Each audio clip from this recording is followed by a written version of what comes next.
TVC News senior researcher Cyril Abaku joins me now here in the studio to shed light on some of these challenges that could be encountered. Cyril, good morning. Good morning, Mike. Nice to see you. Thank you. Now, the point there is, it is obvious from what political analysts, economic analysts, medical analysts are saying that COVID-19, the impact of it could be felt even after COVID-19, the experience of the virus itself.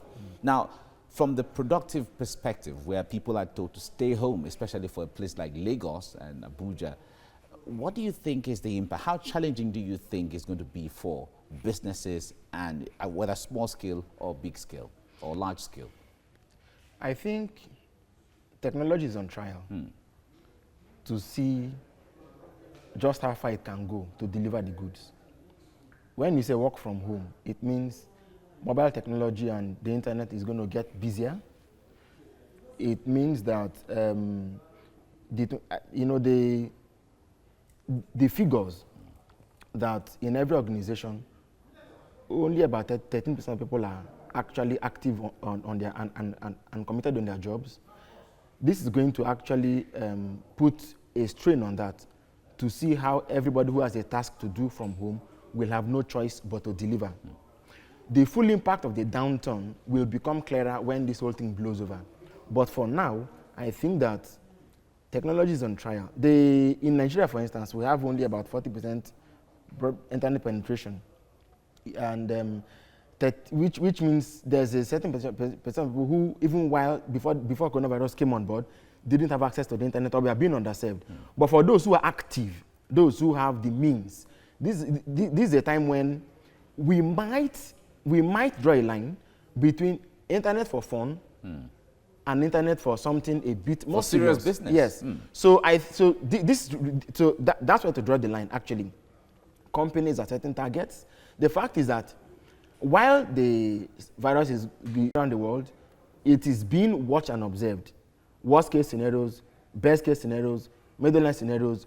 What do we do if it came to this point? What do we do? As in, so if assuming we reached its peak in another 1 week, in another 2 weeks, in another 1 month, what could happen? So plans are also being made. I think that for the Nigerian economy, for instance, we've seen people like the government said, local manufacturers should look for a way to produce ventilators. That's one.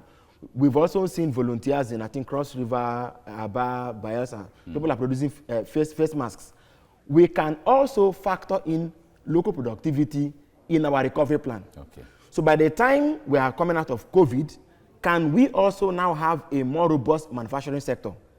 When government says when government and DISCOs reach an agreement to say they're going to give us free electricity, it is not only to cushion the impact of COVID, it is to also create a buffer that should enable those who know what to do with it to, lesser cost but more productivity. So in the end, there is already a template, so to speak. So this could be a boom, not necessarily a gloom for everyone. It should be a boom, and let me give you examples. Okay. If you came out of COVID, people by now have been writing books already. People who, there's this challenge of my job helps me to pay the bills, yes, but kills the genius in me. You know what I mean? The hustle and bustle helps me to keep my head above water, but the real me. It what's the creativity and the time? This is a time to look inwards and write books, compose songs, and so on. And then, some nights ago, I took a ride home after I work late, and then at 11:30 p.m. people were playing football on the street. I couldn't understand that. But this is the season when people should sit back and work on themselves and see how they can bring out something that has been lacking or been missing all the while. Or do you think this is going to change the way that we do business, or impact the way, or amend the ways that we do business generally? No, the fact is that it won't remain the same. You see, they talk about problem, solution, and issues. I think PSI in science education, they say when there's a problem, there's and the solution. The solution brings up fresh issues. So, for instance, when technology booms, job losses come.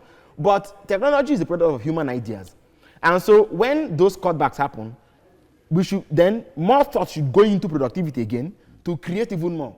And so, what we are going to find, if you ask me, Mike, is the fact that yes, is going to be lost in some areas, but it should lead to ultimately bigger gain in some other areas. So, practically speaking, what we should be expecting is that whereas the smarter ones will think, will strategize, will innovate, and will launch us stronger, the other ones, maybe not dollar ones, but the other ones should find in that an example, a template on how to come out also stronger. So there's the possibility of job losses, and then there's also the possibility of job gains. It's a global phenomenon, right, not limited to Nigeria.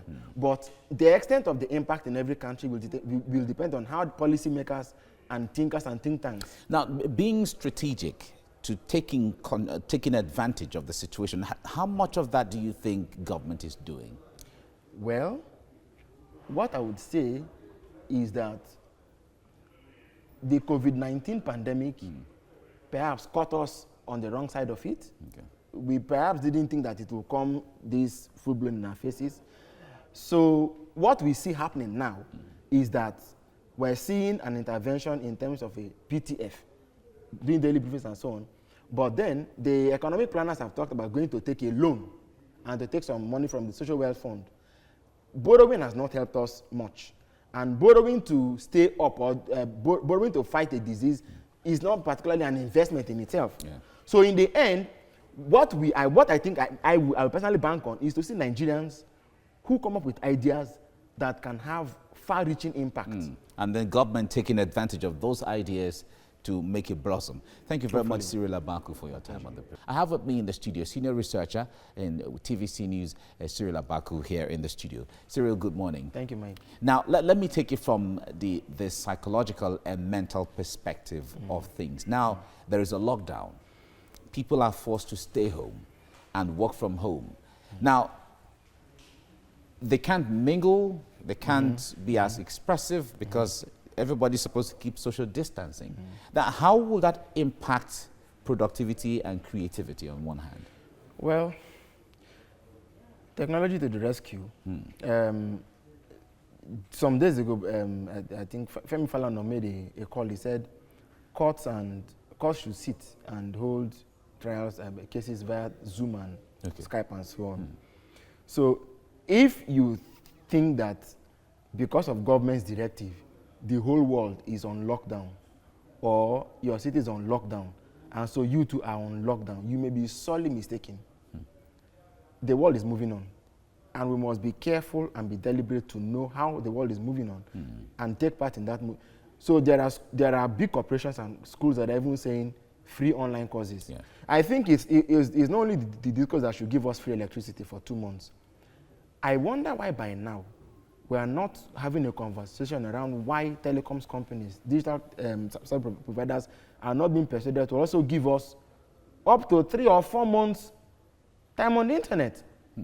Well, why would they do that? No, but I mean, it's a gesture of goodwill. If the discourse, if it should be like I said, you see, there must be an integrated economic policy. Yeah.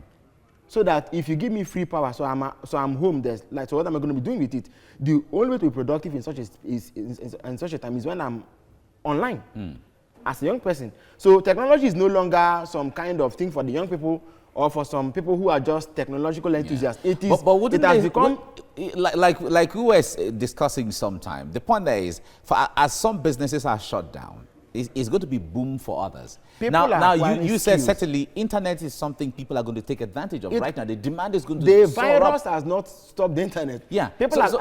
Is it not cash time for them to enjoy, as in when it comes to the patronage that they should get? No, it shouldn't be. Okay, so for instance, we have had difficulty enforcing the lockdown in some parts of Nigeria because people are coming out and saying, look, what am I doing at home? Let me come out and do some exercise. But some of these are to make homestay pleasurable, homestay enticing. Okay. We should also persuade these people to give us, so that, you see, but at the end of this, so how about having a better skill, if you can even quantify it, how about having even 4% rise in skill set in your employable population? Okay. The benefit is for the economy in the longer run. So the world is not on lockdown. I mean, streets are on lockdown quite well, but the mind cannot be on. You can't lock the mind down. So how do you develop the mind, Mike? This is where the big question is. Okay.